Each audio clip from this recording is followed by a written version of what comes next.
잠시 답답한 일상에서 벗어나 어디론가 여행을 떠나고 싶을 때 감성 넘치는 그곳으로 가볼까요? 오늘 감성 도시여행.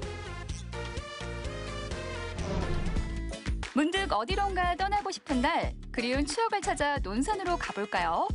간이역과 곶감, 빈티지 식당까지 향수 가득한 풍경들이 반겨줄 겁니다.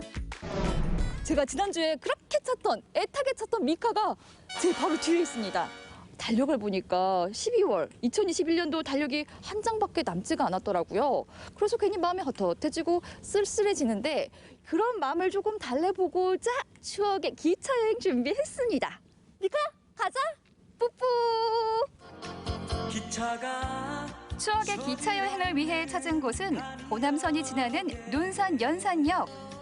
누군가의 시간을 싣고 달리던 철길이 옛 모습 그대로 반겨줍니다. 정겨운 기차역 풍경에 마중하고 배웅하던 지난 추억들이 떠오릅니다. 아니, 논산에 이렇게 작고 귀여운 역이 숨어 있었네요. 실제로 기차가 다녀요? 네, 연산역은 하루에 12번 무궁화호가 운행하고 있고요. 또 주변에 논산역과 계룡역 사이에 위치한 한국철도를 대표하는 간이역 중에 하나입니다. 아, 간이요. 그런데 말씀 나누다 보니까 저 뒤쪽에 조금 무슨 첨성대 같은 게 눈에 띄는데 저건 뭐예요? 아, 저거는 현존하는 급스탑 중에 가장 오래된 연산역 급스탑입니다. 이 급스탑은 연산역의 시간을 말해주는 보물인데요. 과강석을 쌓고 철제 물탱크를 얹은 것으로 다른 지역의 급스탑과는 차이가 있습니다. 1911년에 세워진 뒤 100년이 훌쩍 지났다고 합니다. 우와, 가까이서 보니까 생각보다 엄청 큰데 이게 기차역 옆에 왜 있는 거예요? 아, 연산역 급스탑은 1960년대부터 70년대까지 증기기관차의 증기기관에 물을 공급하기 위해 설치가 되었었고요. 현존하는 급스탑 중에서 가장 오래된 급스탑으로서 그 가치를 인정받아서 국가등록문화재 48호로 등록이 되어 있습니다. 연산역 한쪽에는 실제 기체를 이용해 만든 기차문화체험관이 있습니다. 어떤 모습일까 들어가 보면 이렇게 깔끔하게 쉼터가 조성돼 있는데요. 진짜 기차 여행을 하는 것 같은 기분입니다. 이어지는 두 번째 칸에서는 철도의 역사와 연산역의 옛 모습도 만날 수 있죠. 새마을호 객차 사랑을 이용해가지고 저희가 여기에 방문하는 어린이들, 그다음에 어른들, 가족들을 위해서 객차 사랑을 꾸며서 만든 철도문화체험관 중에 1호차 공간입니다. 철도문화체험관 중에 1호차라 그럼 2호차, 3호차 쭉 연결이 돼 있어요? 네, 다 운영되고 있고요. 현재는 코로나 때문에 1호차와 2호차만 운영을 하고 있고 코로나가 조금 더 잠잠해지고 백신 회복세가 조금 증가하면 많은 어린이분들과 어른들, 가족들까지 많은 방문객들이 오실 것으로 믿고 있습니다. 간이역의 매력을 오롯이 느낄 수 있는 연산역. 와, 진짜 정차하는구나. 간이역 감상이 이런 거구나. 촉촉한 이 감성을 오래도록 기억하고 싶다면 1년 뒤 도착하는 타임 엽서를 남겨보는 것도 강력 추천입니다. 저처럼 말이죠. 이렇게 연산역에 와서 기차 문화 체험도 하고 나니까 실제로 기차를 타고 여행을 간 건 아니지만 정말 멀리 여행 온 기분도 들고요. 이렇게 1년 후에 나에게 쓰는 타임 엽서까지 이거 쓰니까 가슴이 괜히 뭉글뭉글해지는 거 있죠. 왠지 저 까맣게 잊고 있다가 받으면 엄청 감격스러울 것 같아요. 2022년도 금방 지나가겠죠? 잊지 못할 빨간 우체통에 타임 엽서를 넣고 1년이란 시간이 지나면 뜻밖의 선물을 받은 기분이 들 겁니다. 이번엔 논산시 양촌면의 한 마을을 찾았습니다. 한가로우면서도 여유로운 이 마을에 제가 왜 왔는지 감 오시나요? 용번기가 끝나고 마을에 찾아오니까 참 조용하고 한적하네요. 이 여유로운 때에 제가 양촌면을 찾은 이유가 다 있다고요. 바로 감이 유명하잖아요. 감 먹으러 왔어요. 마을 한쪽 산자락에 넓은 감나무 밭이 있다고 해서 찾아갔는데요. 그런데 누가 다 먹었는지 가지에 감이 별로 없더라고요. 아니, 저는 주렁주렁 감이 많이 달린 걸 상상하고 왔는데 몇 개 안 달려 있어요. 새들이 다 먹었나? 상아 씨, 오셨어요? 안녕하세요. 안녕하세요. 예. 감들 어디 갔어요, 감? 감들은요, 한 달 전에 다 수확을 해가지고서요. 지금은 이제 몇 개 안 남았어요. 이 남은 감은요, 새들 먹으라고 남겨놓은 까치밥이에요, 까치밥. 아, 요거는 새들 거구나. 예. 새들은 그렇다면- 농사 안 짓잖아요. 저는 그럼 지각해서 감을 못 보는 거예요? 감은 볼 수 없고요. 꽃감 건조장에 가면 꽃감은 볼 수 있어요. 아, 꽃감. 예, 예. 꽃감이 있었지. 예, 예. 꽃감도 맛있죠. 네, 가보세요. 한번 맛있게 드릴게요. 꽃감. 예. 아, 5대째 곶감을 만들고 있다는 주인장을 따라가면 정말 입이 떡 벌어질 만큼 많은 감들이 주렁주렁 매달려 있습니다. 양촌면의 400여 농가에서는 매년 10월 말 감을 수확하고 자연 건조해 곶감을 만듭니다. 이게 다 몇 개나 될까요? 곶감 나라예요, 곶감 나라. 이렇게 많은 곶감들이 매달려 있네요. 네, 굉장히 많이 매달려 있죠. 여기 한 15만 개 정도 매달려 있어요, 여기. 15만 개요? 예. 저희 부랑만 해도 이게 감이 꽃감으로 말하면 한 50톤 정도 나올 거예요. 아, 그렇구나. 그래서 제가 양촌 곶감 유명하다고는 들어봤는데 와, 이렇게 큰 규모일 줄이야. 저희 양촌 꽃감은요, 밤에는 대둔산에서 이제 시원한 바람이 내려오고, 낮에는 또 여기 앞에가 또 인내천이에요. 인내천이 그 맑은 공기가 또 이렇게 올라오면서 오르락 내리락 하면서 이렇게 자연적으로 마르는 꽃감이에요. 그래서 당도가 굉장히 좋아요. 양촌에서 매년 생산되는 곶감이 50톤. 시원한 환경에서 자연 건조한 덕분에 당도와 식감이 무척 뛰어나다고 합니다. 그래서 제가 이 맛을 확인해 봤는데요. 일단 첫 맛은 부드럽고 쫀득하고 달콤했습니다. 달다가 떫은데요? 아직은 건조가 좀 덜 돼서 그래요. 이게 12월 한 크리스마스 때쯤도 되면은 완전 말라가지고 그때 먹기가 제일 좋은 때예요.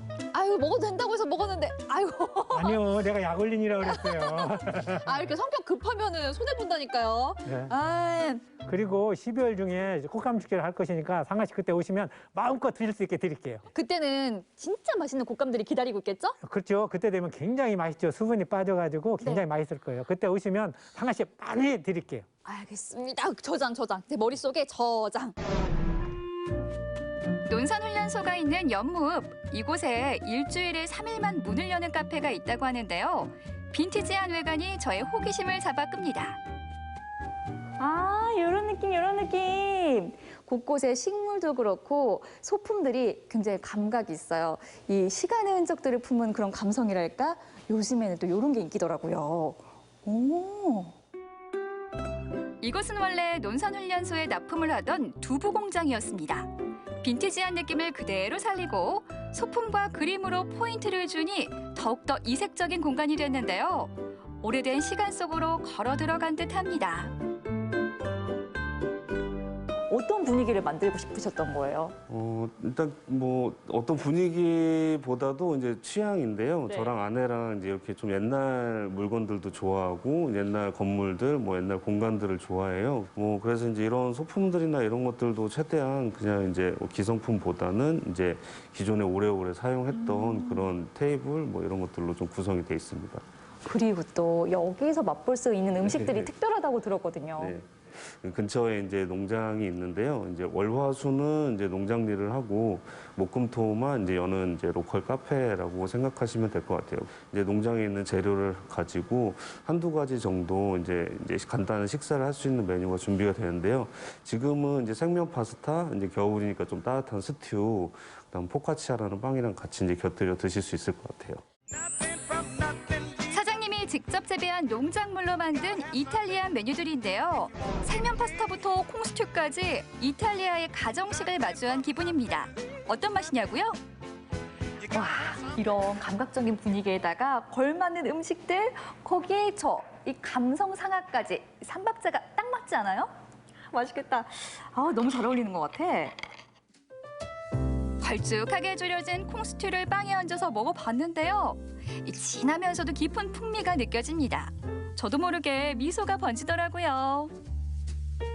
제가요, 한때 그 김태리 씨가 나오는 영화에 꽂힌 적이 있거든요. 직접 텃밭도 가꾸고 거기서 나온 농작물로 요리도 해 먹잖아요. 바빠가지고 제가 그걸 직접 경험 못했는데 오늘 여기서 완전 대리만족. 너무 맛있어요. 이번에는 생면.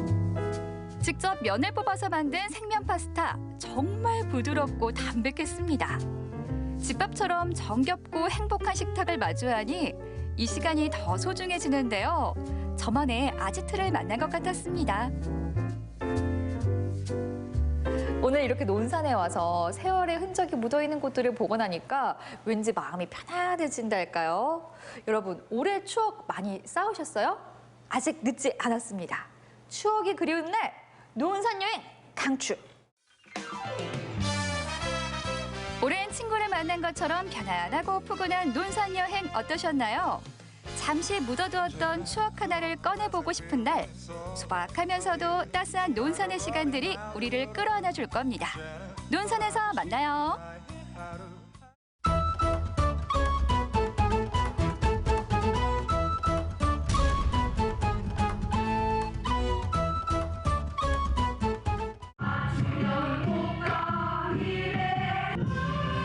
정겨운 민요와 묵직한 연극 대사가 함께 어우러진 현장.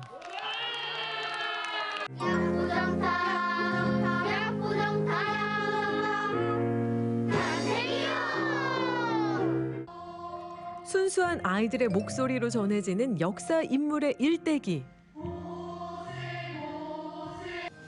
충효 정신을 속속들이 알아보는 강연까지.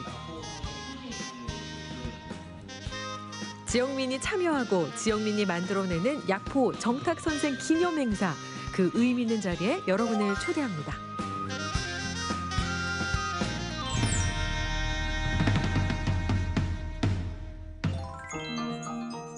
경북 예천군. 이곳을 충효의 고장이라 부르게 된 배경 뒤에는 난세의 명재상으로 불리는 인물 약포 정탁 선생이 있습니다. 조선 중기 좌의정을 지낸 인물이자 목숨을 걸고 상소문을 올려 이순신을 구한 일화가 잘 알려져 있죠. 예천에 나온 위대한 인물인 약포 정탁 선생에 대해서 우리 예천 국민들은 무한한 자부심을 가지고 있고 또 그 선생의 업적 충절에 대해서도 아주 자랑스럽게 생각을 하고 있어요. 그래서 매년 약포 기념사업회에서는 기념 행사를 가지고 있고. 경북 예천은 그의 고향으로 선생이 태어난 마을을 비롯해 후학들이 학덕을 기리기 위해 세운 도정사원, 정탁 선생의 이름을 붙인 기념공원까지 그의 정신이 깃든 장소를 곳곳에서 만날 수 있는 지역입니다. 500년의 역사가 흘렀지만 후손들은 여전히 선생의 업적을 기억하려 애쓰고 있는데요. 올해는 조금 특별한 행사를 위해 모였다고 합니다.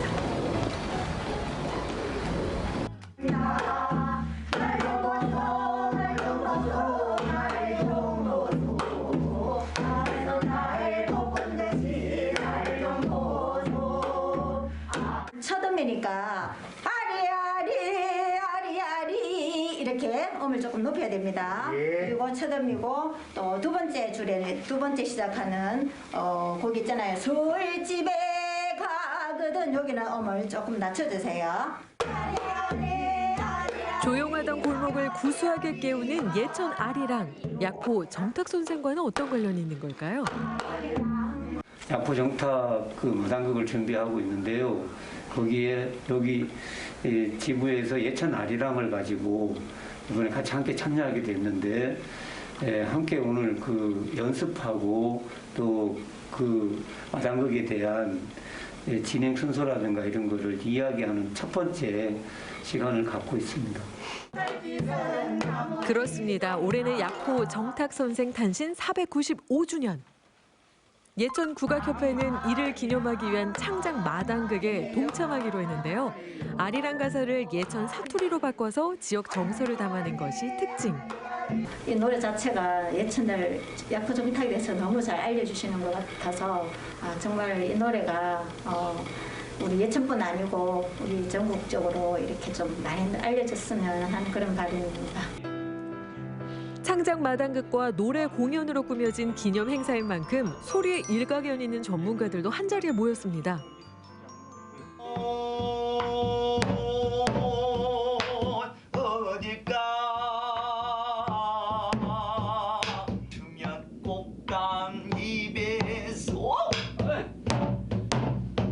국악 자료들을 수집을 했는데 그 중에서도 이 아주 돋보이는 그 예천 민요가 되겠고요. 울림 있는 우리의 가락과 함께 토크 콘서트를 진행하며 첫 문을 연 기념 행사. 야포 정탁 선생의 위패를 모신 도정서원에서 진행해 의미를 더했다고요. 같은 날 예천 문화회관에서는 창작 마당극의 막이 올랐으니 전 출연진이 무대에 오른 여는 마당을 시작으로 아리랑 마당, 통영 농요 마당 등 총 6개의 테마로 구성됐는데요. 지역 보존회 회원들이 직접 참여해 지역민들의 관심을 한 몸에 받았습니다.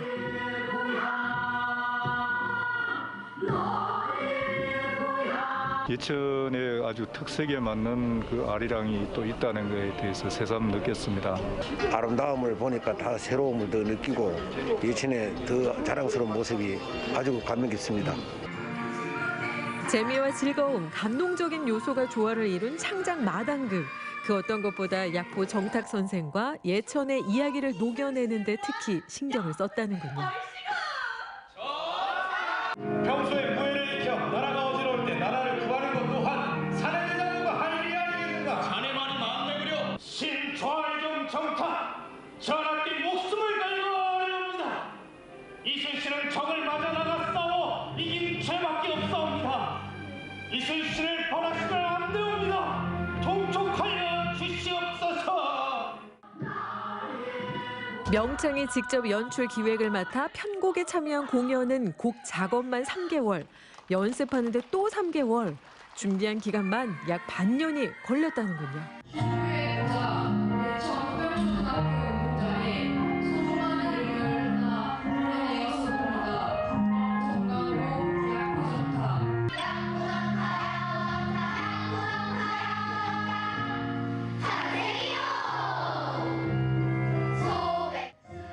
나이 지긋한 어르신도 청소년도 자라나는 새싹들까지도 야포를 기념하며 예천의 유무형 문화를 함께 이야기하고 선양한 시간. 공연에 참여한 사람들은 어떤 마음으로 임했을까요? 우리나라 예천군에서 어떠한 지역사회에서 이런 역사를 저희가 다시 한번 관객들한테 전달할 수 있어서 되게 뜻깊은 공연이었고요. 야포 정탁 선생님을 위해서 새로 만든 곡들도 함께 제가 참여할 수 있어서 정말 뿌듯한 무대였던 것 같습니다. 학술 강연회 역시 야포 선생의 업적을 자세히 들여다보는 시간으로 진행됐는데요. 어려운 환경 속에서도 주경야독의 본보기가 된 인물이자 목숨을 건 상소를 내면서도 대쪽 같은 마음을 잃지 않았던 야포 정탁의 정신에 대해 이야기했다고요. 야포는 하나의 특징이 있어요. 뭐다? 공문서를 철저하게 잘 모아 그리고 그것으로서 기록을 살아요. 상당히 성심이 온화하고 그리고 때로는 할 말을 하던 그런 인물이었는데 나라를 사랑하고 인재를 아꼈던 야포 정탁 선생. 그 충절의 정신이 경북 예천 땅 곳곳에 흐르고 있습니다. 예천에 고향이시고 예천에서 자라서 참 하셨는데 아주 우리 예천인으로서 참 자랑스러운 분이죠. 예천 국민들의 정신문화와 정체성을 확립을 하는 한편 야포 선생의 업적을 선양을 하는 데 계획을 세워나가도록 하겠습니다. 어려운 시기 명재상의 모습으로 나라를 구하는 데 힘쓴 야포 정탁 선생. 앞으로도 매년 그의 업적을 기릴 수 있도록 많은 관심이 쏠리길 기대해 봅니다.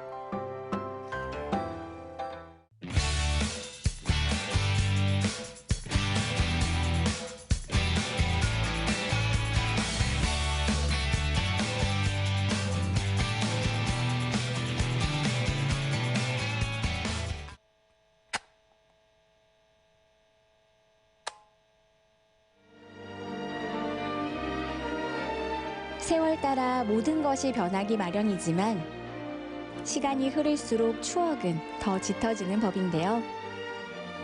한평생 필름 영사기를 돌리며 많은 사람들에게 재미와 감동을 선물한 오늘의 주인공.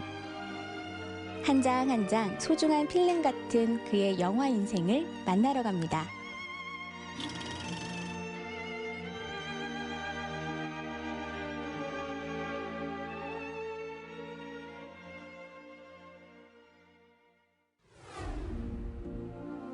원주시 평원동에 위치한 오래된 건물.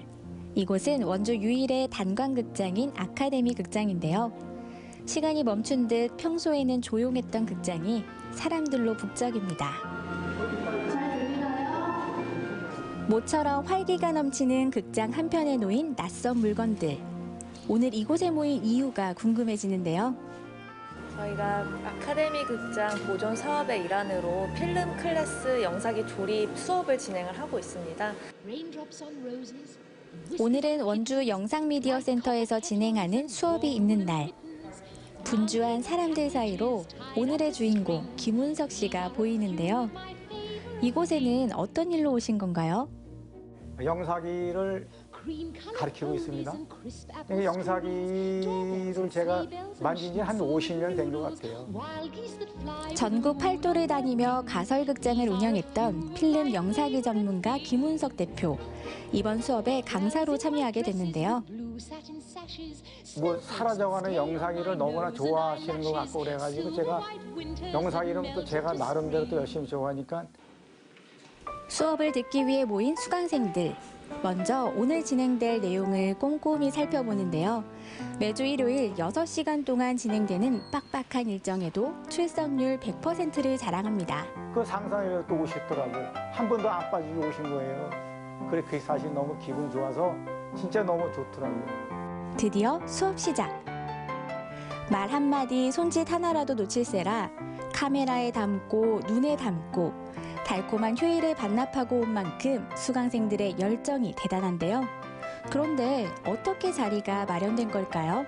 현재는 이제 필름 영사기로 운영되는 영화관이 거의 없는 상태입니다. 영사를 진행하기에 앞서서 시민들이랑 같이 영사기도 같이 조립해보고 필름 영사기가 어떻게 운영되는지 어떻게 조립되고 상영이 되는지를 배워보는 수업을 먼저 하고 100번 보는 것보다 한번 해보는 게 나은 법. 이번에는 수강생들이 직접 영사기를 만지고 조립해보는데요. 색다른 경험에 시간 가는 줄 모릅니다. 뭐 디지털이나 이런 건 비행이라는 스위치 하나 켜놓으면 나오는데 이거는 뭐 스위치가 여러 가지도 있고 필름 자체도 모르고 옛날 영화 극장에 가면 필름 칩도 끊어지고 그런 시절이 있었는데 그거를 자기네들 상상하고 싶다는 거예요. 보고 싶고. 수강생들의 손길을 거쳐 다시 빛을 보게 된 추억의 필름 영사기. 아니요, 저 전공은 원래 미술을 했는데 영사기사로 일한 지는 한 3년? 4년? 현직 영사기사부터 대학생까지 저마다 수업에 참여하게 된 이유는 다르지만 영사기에 대한 관심과 열정은 같은데요. 흔치 않은 기회라 더 소중하게 느껴지는 시간입니다. 일반인들은 모르는 아주 세세한 명칭이라든지 실제로 만져볼 수도 있는 시간도 길고 해서 너무 뜻깊고 알찬 수업인 것 같아요. 준비해주신 강사님께도 자신이 알고 계시는 모든 기술과 정보 다 전달해 주시려고 하는 모습에 너무 감격받고 매주 너무 수업 잘 듣고 갑니다. 감사합니다. 열정 가득했던 수업 현장을 잠시 뒤로 하고 이번에는 김운석 대표의 집으로 향했는데요. 6년 전 횡성으로 귀촌한 그의 보금자리. 그런데 여기 가정집 맞나요?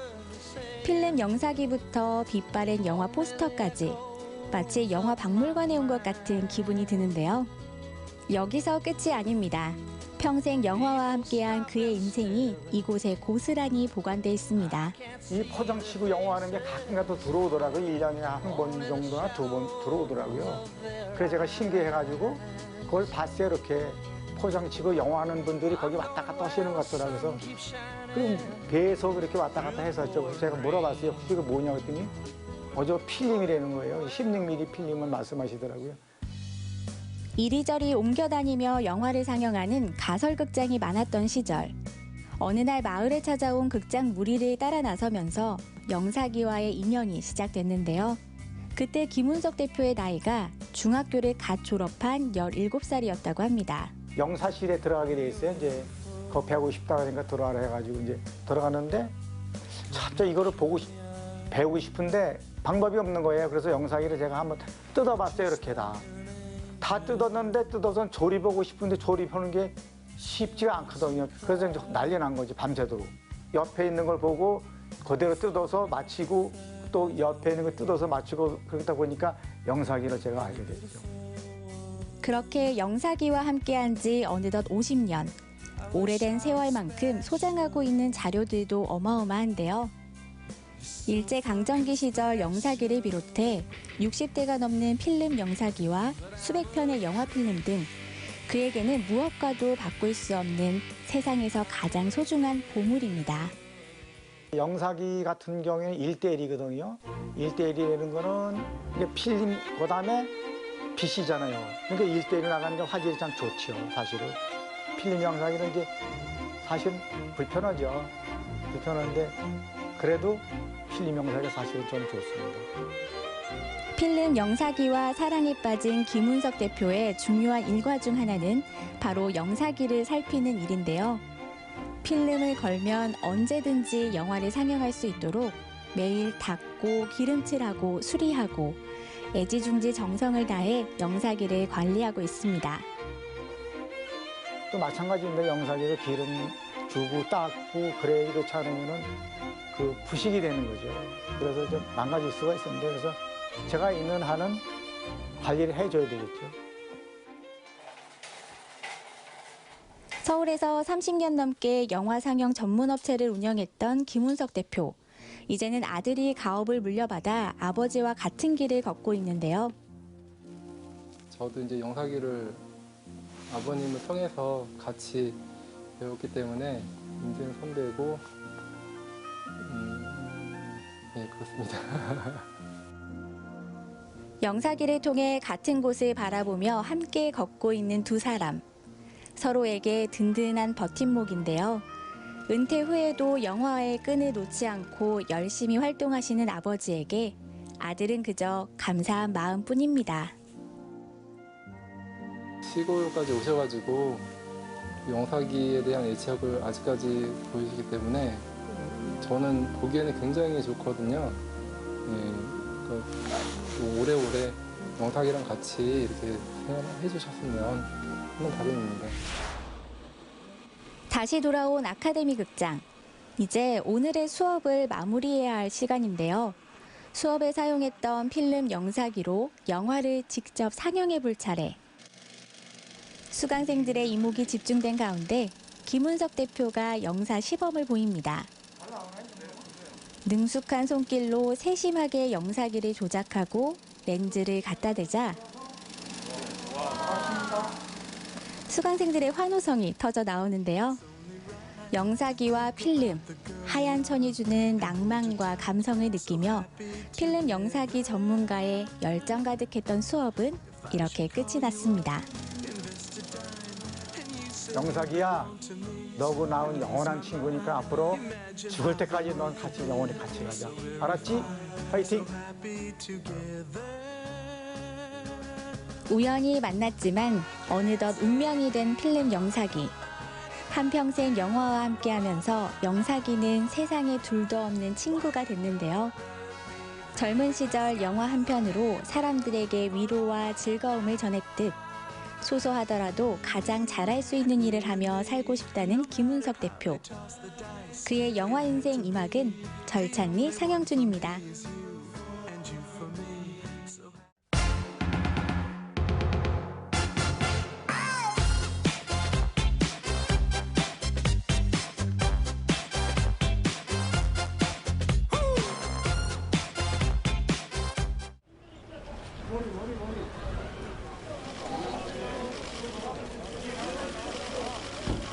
이렇게나 지은 죄가 많은데 왜 반성하지 않습니까?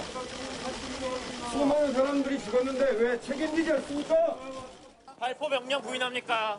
예래. 광주 시민들에게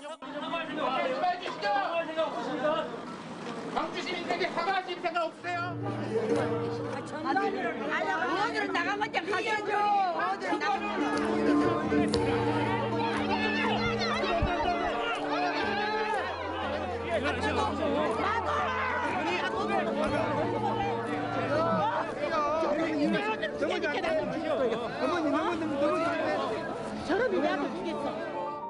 대한민국 현대사의 전직 대통령이라기보다 쿠데타로 집권해서 광주 학살로 포갑 통치를 시작한 군 출신 독재자로 각인돼 있는 전두환 씨가 오늘 오전에 사망했습니다.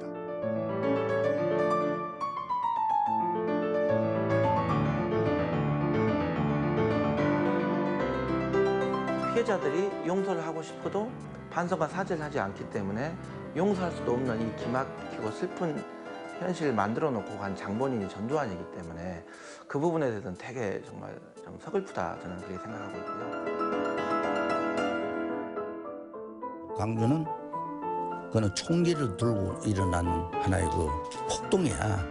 근데 그러니까 계엄군이기 때문에 계엄군을 진압하지 않을 수 없잖아요. 그 영혼이 정말 가련하더라고요. 하느님께서는 이 세상에 사는 동안에는 수없이 기회를 주세요. 그렇게 많은 기회가 있었음에도 불구하고 끝까지 회개하지 않고 죽었으니 그 회개하지 않은 영혼은 구원받을 수가 없습니다.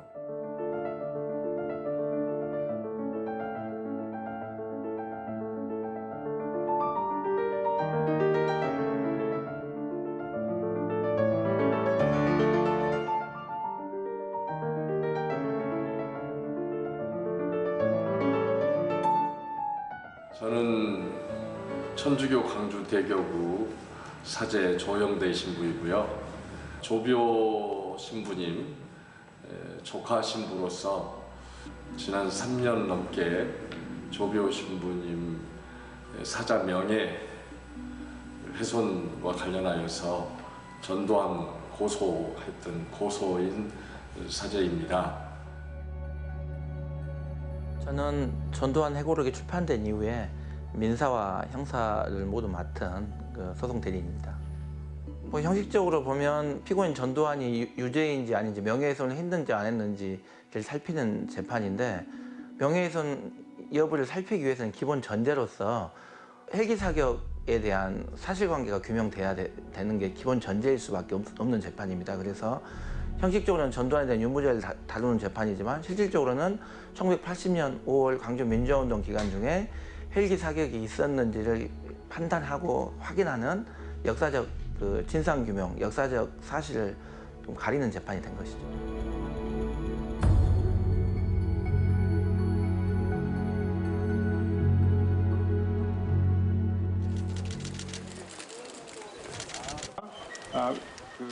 본인이 정말 그렇게 떳떳하다면 광주 법정에 서서 본인이 파렴치한인지 조비오 신부가 파렴치한인지 본인이 사탄인지 조비오 신부가 사탄인지 가려봅시다.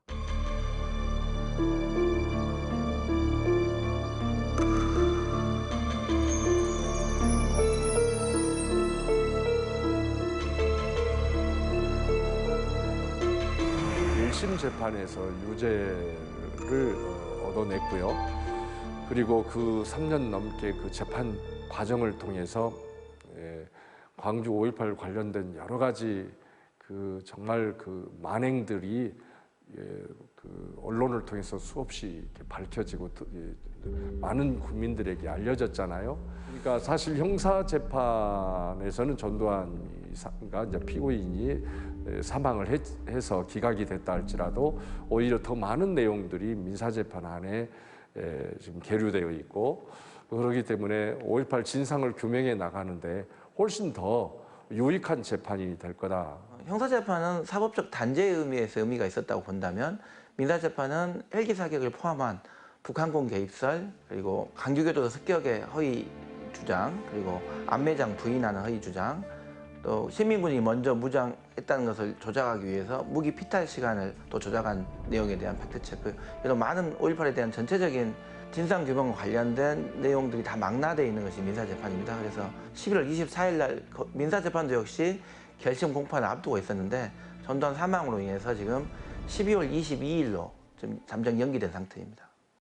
세금은 상속이 되겠지만 뭐 전두환이 전 국민에게 엄포를 놓았잖아. 29만 원밖에 없다고. 전두환의 재산이지만 사실상 가족이나 제3자로 은닉된 재산들이 상당한 것으로 보이고 그 재산은 2013년부터 계속 꾸준히 압류돼 있는 상태입니다.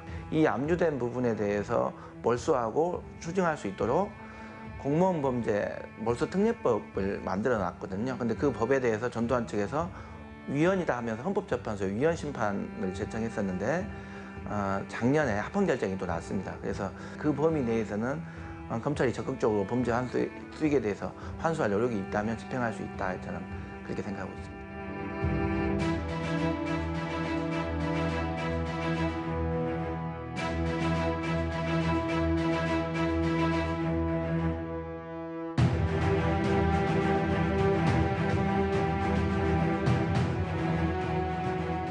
위해서 그렇게 엄청난 고통과 엄청난 많은 이들에게 그 한을 심어주면서 저렇게 한 생을 살았던 거, 저렇게 초라하게 죽으려면서 우리가 사실은 사과를 기대했던 것은 분명히 네가 잘못했고 우리는 폭도가 아니었다, 이것을 이야기하고자 하는 것이었지, 그렇게 사과하기가 힘들더냐.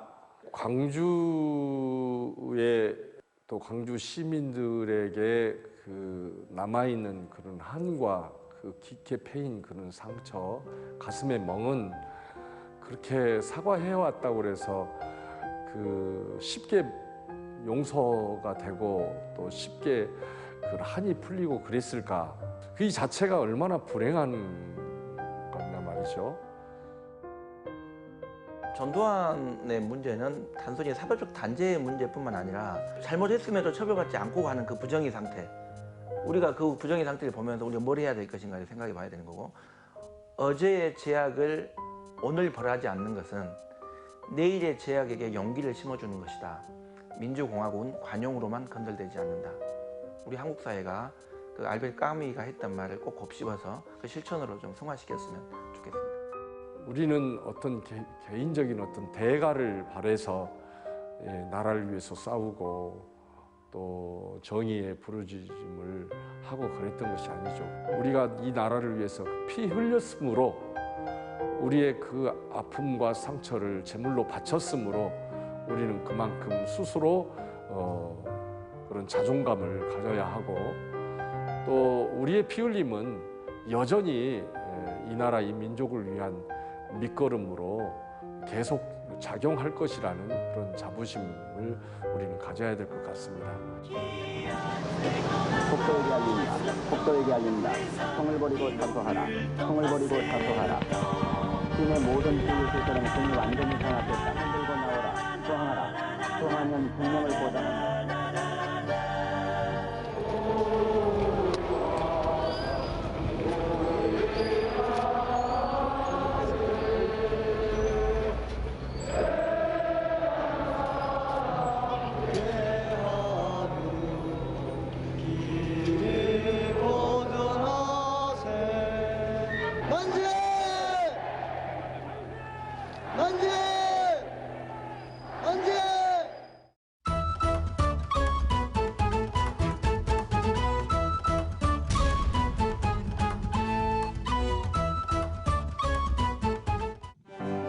기후변화 속에 제주의 생명수, 지하수의 위기가 눈앞에 현실로 다가왔습니다. 제주도 전 지역의 지하수위가 조금씩 하강하는 추세를 나타나는 것으로 보고된 바가 있습니다. 지하수를 아끼고 지속 가능한 미래 자원으로 지키기 위한 방법은 무엇일까요? 자연이 준 그냥 선물인데 그냥 버리는 것보다 활용하면 훨씬 좋겠죠. 빗물은 솔직히 말해서 생명수고 지하수 사용에도 많이 절감이 되고 있습니다. 지하수 대신 이용 가능한 물 자원을 소개합니다.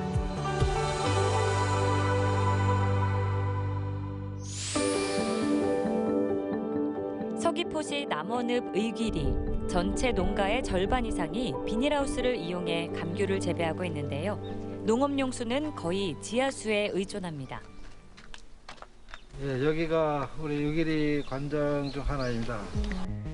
지하수 관정만 7개, 마을 전체적으로 통합 관리를 하고 있지만 물 부족 민원이 끊이지 않습니다.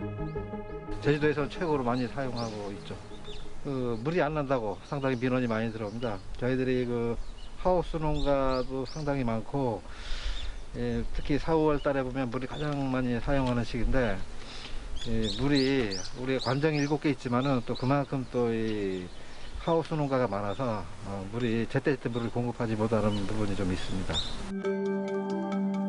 비닐하우스 농사는 노지감귤에 비해 대여섯 배의 물이 필요한 만큼 아무리 지하수를 뽑아내도 부족한데요. 평수가 넓다 보니까 하루에 물을 줄 수 있는 양이 20분밖에 안 돼요. 한 구역당. 그냥 물이 너무 적어갖고. 부족하기만 한 물, 지하수 외에 대체할 만한 수자원은 무엇일까요? 지금 가장 많이 사용하고 있는 게 빗물 이용 시설인데 하우스 물탱크에 빗물을 이용해서 그 내리는 빗물을 받아서 그걸 활용하는 방법이 있긴 있는데 이곳 농가는 내리는 빗물을 버리지 않고 모아서 사용할 수 있는 시설을 갖추고 있습니다. 이게 빗물 시설인가요? 예, 빗물 시설이에요. 비닐하우스로 내린 빗물이 흘러 탱크에 저장되는데 의귀리 전체 하우스 농가의 70여 %가 이 시설을 갖추고 있습니다. 엄청 도움이 되죠. 봄철하고 장마철에는 최고의 도움이 되죠. 예, 많이들 사용하고 있어요. 의귀리 같은 경우는 좀 규모가 있는 하우스들은 다 빗물 시설 저보다도 더 많이 갖고 있는 사람도 있고 다들 그렇게 적은 평수는 별로 그런 거 신경 안 쓰는데 이 큰 평수가 가지고 있는 사람들은 전부 다 이용하고 있다고 보면 될 겁니다. 우리가 2018년부터 하우스를 지을 때는 의무적으로 물 관리할 수 있는 저수조를 만들도록 되어 있습니다. 지금 매년 100개소 정도를 지원하고 있습니다. 우리가 보편적으로 200입방메타, 200톤 정도의 저장을 할 수 있는 시설을 만들고 있습니다. 200톤 탱크에 채워진 빗물을 쓸 수 있는 기간은 2, 3일. 그래도 없는 것보단 낫습니다. 물이 더 많이 났으면 좋겠죠. 지하수도 막 뽑아서 쓰고 싶고. 근데 그렇게 안 되니까 이제 최대한 활용을 해야죠. 뭐 빗물을 최대한 이용해야 이 농사가 되고 일단 그렇습니다. 하지만 빗물 이용 시설이 무용지물이 된 경우도 많아 농민들의 인식 전환이 시급한데요. 안타깝죠. 빗물이 갖고 있는 장점들을 너무 활용을 못 하시는 것 같아요. 빗물이 연수기이기 때문에 오히려 비료를 섞는다든지 뭐 농약 같은 거를 처리할 때 오히려 효과가 더 좋거든요. 그냥 지하수보다. 근데 그런 거를 너무 사람들이 등한시하는 것 같고 빗물에 이상하게 병균이 많이 혼입이 돼서 들어온다고 생각을 하시기 때문에 빗물을 전혀 사용하지 않는 농가들도 생각보다 많아요. 그거는 바로 잡아야 될 것 같아요. 빗물은 진짜 이거는 최고의 영양제거든요. 빗물을 될 수 있으면 잘 활용해 주십사고 저는 부탁드리고 싶어요. 제주시 구좌읍에 자리한 양돈장. 차량 세척에서 돈사 청소까지 이곳에서 사용되는 모든 물은 지하수가 아닌데요. 대체 어떤 물을 쓰고 있을까요? 저희 전돈사에서 이제 축분료가 내려오면 맨 처음에 고액 분리를 해줍니다. 그러면 이제 고체 성분은 이제 퇴비화 시키고요. 액체 성분은 이제 그 고액 분리된 그 물이 이제 폭기 이제 발효 과정을 거쳐가지고 한 30% 정도는 액비로 기존대로 나가고요. 일반 경종농가에 살포를 해주고 나머지 70% 정도는 이제 후처리 시설을 거쳐서 최종 RO 시설까지 해서 이제 정화된 처리수를 저희가 재이용하고 있습니다. 한때 불법 매립으로 사회 문제가 되었던 축산 분뇨를 정화한 물입니다. 과연 얼마나 깨끗할까요? 일반적으로 저희 정수기라고 생각하시면 돼요. 제일 최종적으로 깨끗하게 물을 걸러주는 시스템입니다. 그래서 이제 나오는 물 한번 보여드릴게요.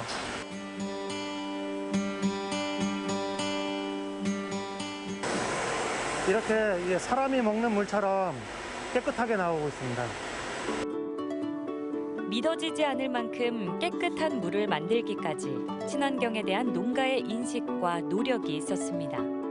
환경적으로 지금 규제도 점점 심해지고 저희가 살아남을 수 있는 방법은 이런 과감한 투자를 통해 투자밖에 없다고 생각해서 이렇게 투자를 하게 되었습니다. 하루에 지금 150톤 생산할 수 있는 시설로 저희가 구축을 한 거거든요. 그런데 실질적으로 저희가 한 7, 80톤 정도 하루에 생산을 하고 있습니다. 한 2년 반 만에 이 시스템 구축이 완료됐고요. 비용은 거의 20억 가까이 들었습니다. 축산 분뇨의 아름다운 변신. 정화 처리된 물은 날씨와 관계없이 생산되고 그만큼 지하수가 절약됩니다. 비 오는 날 같은 거는 액비를 못 나가잖아요. 그런 기후변화에 상관없이 저희가 원하는 만큼 처리를 할 수 있고 또 무엇보다도 저희가 이 정화 처리 시설된 물을 재이용함으로써 지하수 사용에도 많이 절감이 되고 있습니다. 잘 가꾸어진 수목원 같은 이곳은 양돈장 주변. 나무에 주는 물도 분뇨 정화수입니다. 축사만 덩그러니 있는 것보다 이 공원화 사업을 해서 이 아름다운 환경을 조성했으면 좋겠다 이런 취지에서 돼지 한 마리당 나무 한 그루 일두일목 사업을 한 15년 전부터 이렇게 시작하게 됐습니다. 우리가 발생하는 축분뇨 이런 것들을 자연에 깨끗하게 돌려줄 수 있는 방법을 연구하면서 같이 생각했던 게 이런 나무 심기 사업입니다. 이게. 양돈장 근처의 한 당근밭. 싱싱한 잎을 피워낸 당근을 재배하는데 축산 분뇨 정화수를 이용하기도 합니다.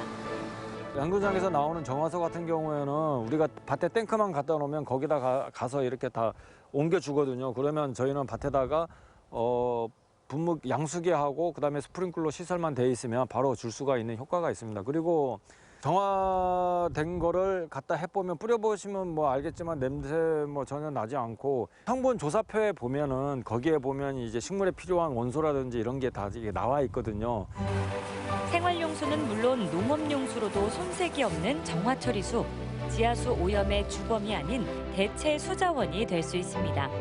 정화처리수를 좀 더 다양하게 활용할 수 있게끔 이제 농업하고 연계를 해서 예를 들어서 탱크를 짓는다든가 그래서 여러 군데 이제 가뭄에 대비해서 그 탱크 안에 저희 정화처리수를 저장했다가 이제 농사 짓는 데서 활용할 수 있는 방법도 좀 생각을 해주셨으면 좋겠습니다.